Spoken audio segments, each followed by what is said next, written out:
Hey guys, what's up? Josh here from Force Fitness. Hope you're doing fantastic and get a bit of one love in there for you.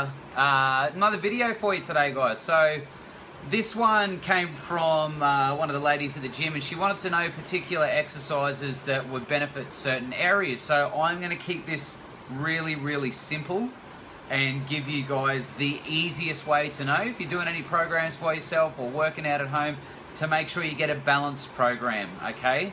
So what we want to do exactly, is go through the movements, the basic movements and what exercises are in those categories, and then what sort of areas of the body it's targeting. So first one, we go push, okay? So any horizontal push, a standing push, lying down, like anything, okay? Any sort of push movement is going to be a chest dominant exercise, okay? So any push-up, any bench press, any overhead work as well is going to have a little bit of chest work in there, but anyway, we won't worry about overhead now. Actually, sorry, scrap that. So any of your push work, okay? This will work your chest area and your triceps. Again, guys, there's heaps of crossover muscles here, but I'm just keeping it really simple. So if you do any programming on your own, you've got a really basic idea of how to balance it out and keep it good, because if we lose balance in our programming, that can lead to injury, all right? And we don't want that. So any push movement, push up, bench press, floor press, all the variations that go with that, they are going to work your chest and your tricep areas, okay? So then we go into the second movement, which is going to be your pull. So anything would be, you could have a pull down, you could have a pull that way, you could be laying underneath and do a pull through your rings or TRX or whatever you're using, okay? Rows, they're pull movements, okay?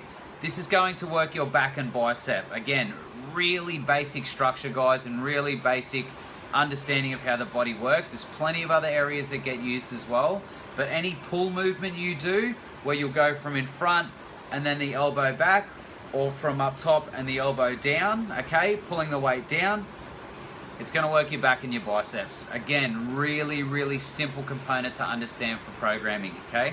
So the other one is where we get a bend in the knee. So think a squat or a lunge pattern.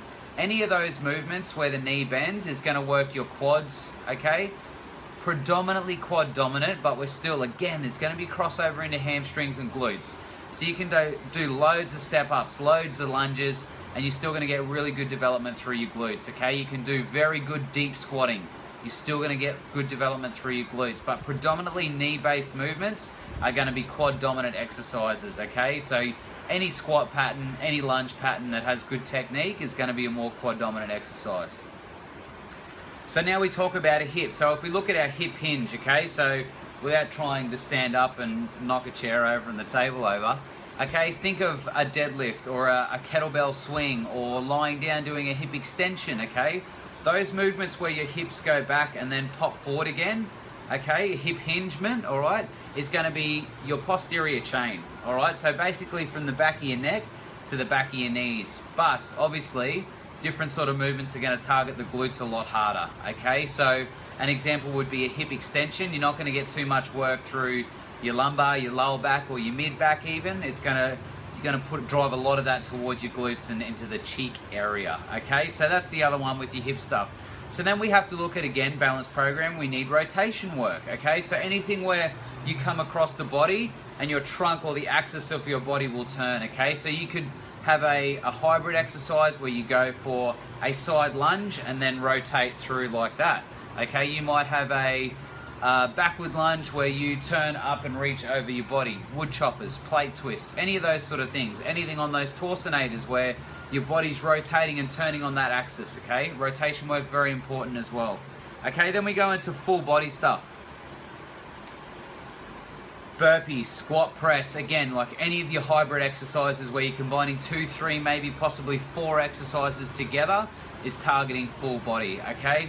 And then basically all the crossover stuff, guys. There's heaps of other things in there. We've obviously got ab work. You can do abs in loads of different ways. I prefer to work majority ab stuff through a neutral spine, so any plank variation, side plank, twist plank, push plank, targeting those muscles and getting very deep and making sure the hips and the psoas and all those kinds of areas are locked on well. But guys, there's tons of variations, but if you work off those really basic principles, your push movements, your pull, any overhead work, which is a lot of shoulder work when you're pushing up, or driving up, whether it be elbows in, pushing up, or driving out, pushing up.